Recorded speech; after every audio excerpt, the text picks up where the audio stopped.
Statue of unity Ektanagar ખાતે આંતરરાષ્ટ્રીય પતંગ મહોત્સવ યોજાયો હતો. ગુજરાત પ્રવાસન નિગમ લિમિટેડ અને જિલ્લા વહીવટી નર્મદાના સંયુક્ત ઉપક્રમે આંતરરાષ્ટ્રીય પતંગ મહોત્સવ 2025 એકતાનગર નર્મદાના આંગણે સ્ટેચ્યુ ઓફ યુનિટી એકતાનગર ખાતે આંતરરાષ્ટ્રીય પતંગ મહોત્સવ યોજાયો.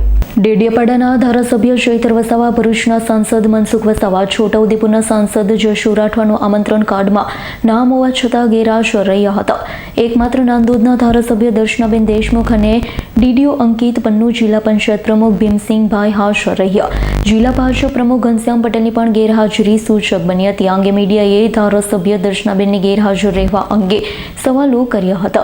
ગેરહાજર રહેવાનું કારણ ધારાસભ્ય દર્શનાબેને મીડિયાને આપતા જણાવ્યું હતું. 7 વિધાનસભા એમને સંભાળવાની હોય છે, એટલે કદાચ ન આવી શક્યા હોય જેવા ગોળ જવાબ આપ્યા હતા. 2 દિવસથી ડેડિયાપાડાના ધારાસભ્ય ચૈતર વસાવા અને શિક્ષણ મંત્રી ડિંડોરે એકબીજા સામે શાબ્દિક પ્રહારો કર્યા.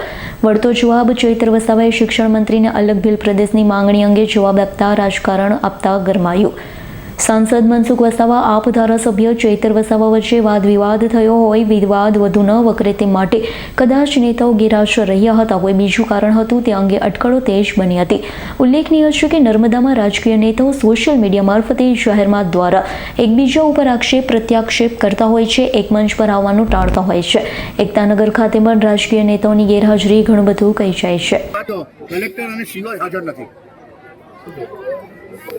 એમને બીજા કોઈક પ્રસંગમાં કે બીજા કોઈક કામગીરીમાં જવાનું થયું હશે એટલા માટે નહીં આવી શક્યા હોય, પરંતુ બધા જ અધિકારીઓ, જિલ્લાના અને એસઓઈ પરિષદના અધિકારીઓ પણ આ કાર્યક્રમમાં હાજર છે. બે સાંસદો નથી, 2 મત વિસ્તાર.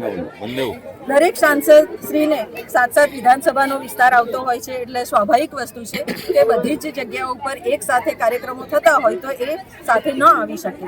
દરેક સાંસદ શ્રીને પણ એમના વિસ્તારમાં પણ આ પતંગોત્સવના પણ કાર્યક્રમો હોય છે. આજે જિલ્લામાં છોટાઉદેપુર નર્મદા જિલ્લામાં બીજો કોઈ જગ્યાએ કાર્યક્રમ નથી. બંને સાંસદો ગેરહાજર, તો સરકારી કાર્યક્રમમાં રસ નથી. આપને આગળ પણ કહ્યું મેં કે 7 વિધાનસભા આવતી હોય છે ને 7 વિધાનસભા વિસ્તારનો જે હોય છે એના લીધે ઘણા વખત એ તકલીફ ઊભી થતી હોય. દીપક જગતાપનો રિપોર્ટ, S9 ન્યૂઝ, રાજપીપળા. અમારી તમામ માહિતીથી અપડેટ રહેવા માટે જોડાયેલા રહો S9 ન્યૂઝ સાથે.